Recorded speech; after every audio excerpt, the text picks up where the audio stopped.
Swiss people are cold. Switzerland is a country for retirement, and the transport system here is incredibly expensive. Might have heard some of these stereotypes when hearing about Switzerland, and they're not entirely false. But the thing is, moving to a new country always has its challenges. The new laws, languages, culture, it can be a bit of a life shock. It can be a completely different way of life. My name's Sarah, and after graduating from King's in London, I moved to Switzerland to pursue my internal medicine residency. I have a lot to say about the culture shock from the UK to Switzerland, but here are 5 things that I started doing, a bit too late in my opinion, that definitely made the transition smoother, and I strongly recommend if you're thinking of moving to Switzerland. Without further ado, let's get started.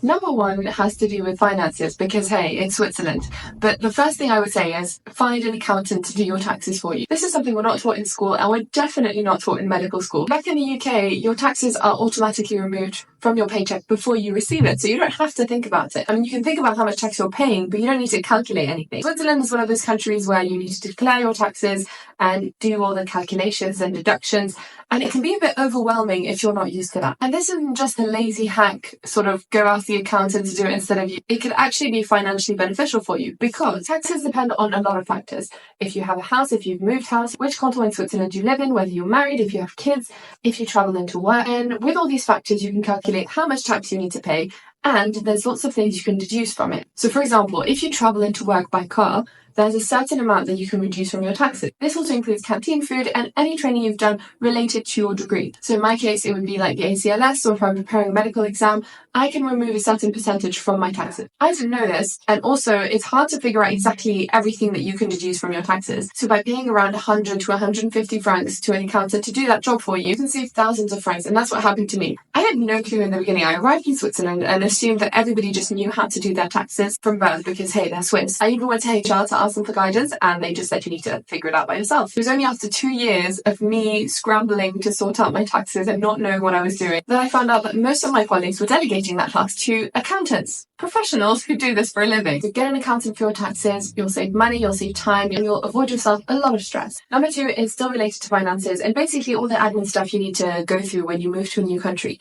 And that is, don't reinvent the wheel. Ask people. I just got the vibe that it was awkward to ask Swiss people about finances, saving accounts, etc., etc. And to some extent, it is definitely a taboo subject, but I just played the newbie and asked lots of questions. So for example, you need to get compulsory health insurance that you pay every month. And there's loads of different insurance companies. It's really hard to know which one to go for. So I did a bit of an informal survey with my colleagues who are in the same context as me and went with the majority. And then I also found out that you could change the health insurance you had at the end of every year. And there was a certain time period where you could do that. They also showed me the websites where you can compare the different health insurances and find really what works best for you. I did exactly the same thing for phone companies and all the random bills that you need to pay in Switzerland, because yes, you do need to pay for everything. The other thing that doesn't help is that in each canton, the system is different and the bills might be different and the health insurance packages are different. And because I moved around quite a bit in the beginning, that confused me even more. You can't really find that much online information here. It's really word of mouth. It's really just asking people around you, figuring it out as you go along. And yes, there are websites, but the information, I would say, isn't as free-flowing. And it's usually the official sort of websites, but not people's experiences, people's advice, and what I tend to go with in other countries like in the UK. So not trying to figure it all out myself and not relying on the little information I found online. I asked people around me and it saved me hours and hours of research. Number 3 is related to transport. Now in the UK, there's the tube, everybody uses it. Or if you're lucky enough to be able to cycle to work, that's also a great option. None of my colleagues in central London in any case had cars. And I have to say the Swiss transport system, whilst expensive, is hyper efficient. Everything is on time, everything is clean, everything is organized, and it's really a joy to use it if you don't focus on the cost too much. But aside from that, I'd say ditch the car if you can. Parking is insanely complicated in Switzerland. There isn't enough parking space, and the little there is very pricey. Just with the lack of parking space, they've really done a good job of discouraging people from getting cars. I was a bit skeptical at first because I thought, how am I going to go on hikes in the middle of nowhere? But you can get a train to pretty much anywhere. And if there isn't a train, there's a cable car. That in itself is pretty impressive. You can look at a mountain sometimes and think, how did they get that transport system up there? So you have access to pretty much all of Switzerland with the public transport system. So instead of getting a car, look into getting a travel card, which will save you a lot of money. Finally, you can always get a bike. Switzerland is very bike friendly. There's cycling routes everywhere, and for most of the year, it's a pretty good mode of transport. Another really cool thing is that a lot of companies and cantons as well encourage people to cycle and therefore reimburse up to 60% of the bike purchase, which is pretty cool. So that's definitely a great option. But the fourth one is hike, hike, hike. Just make sure you do it on known trails when you're starting off.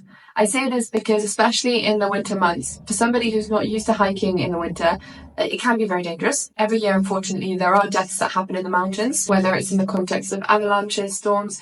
It is unpredictable weather sometimes, and if you're not used to it, it can be very dangerous. With that said, there are so many known trails, you're never going to run out. There's an amazing app, which I'll put somewhere here, which is amazing for all forms of transport in Switzerland, but I use it mostly for hiking trails, and it's incredible. It's extremely comprehensive, very easy to understand, and you'll be spoiled for choice. I'll leave some of my other favourite ones in the description down below, and you can have a look later. But as long as you use basic common sense, always have food and water with you no matter how short the hike, because you never know, it might double or triple in time, and I say this from experience. Just do as many as you can. You'll find some of the most beautiful sceneries in the world. The hikes I've done here have been some of the best I've ever done in my life in this entire world, and it's one of those things that just makes you appreciate Switzerland and just makes you reassess your priorities in life and your need to be close to nature at all times. I say this all the time. A weekend in Switzerland feels like a holiday. You go on a quick Saturday hike and you just see such stunning views. It's hard to process how accessible it is. My last point to make your transition to Switzerland as smooth as possible, and this works for any move really, is find your tribe. Take a class, join a group, make an active effort to join a new community. It's one of the best ways to meet new people, build some roots in this new community, and really find balance in your life. If you've moved, let's say, to become a doctor in Switzerland, you'll soon find out, or have heard on one of my videos, that there is quite a lot of admin to go through. It can be quite stressful in the beginning, and the whole getting used to a new system, a new country, a new hospital is stressful. It's not easy. The worst thing you can do is get lost in that challenge and not have anything else on the side. It's the quickest way into a burnout. It took me a while to find the balance, but things only started getting better when I actively made time for other things. I joined a sports club, I joined a hiking group, which was amazing because you got to meet new people who were interested in the same thing and got to do it while exploring amazing nature. I also joined a pottery class as a complete novice, and I love it. It's just so nice to be a complete beginner at something and manually create art. And it's finding balance between my day job or night job, which is medicine, with all the challenges and the advantages and ups and downs. All these things have really allowed me to meet new people, build a community, feel more like this is home, all the while getting to do really fun stuff, be in nature. And it honestly helps me enjoy and appreciate my day job or night job, which is medicine, more and more, because there is this balance. So whether you move to Switzerland or any other country, or even a different city in your country, after you've given yourself time to settle a little bit, try and make time for new routes, because it is so worth it. So whether you moved out from your parents' house, moved to a new city, or halfway across the globe, what's one thing that's made that transition smoother for you and helped you build new routes? I would love to hear in the comments down below. I hope this video was helpful, and I will see you in the next one. Bye!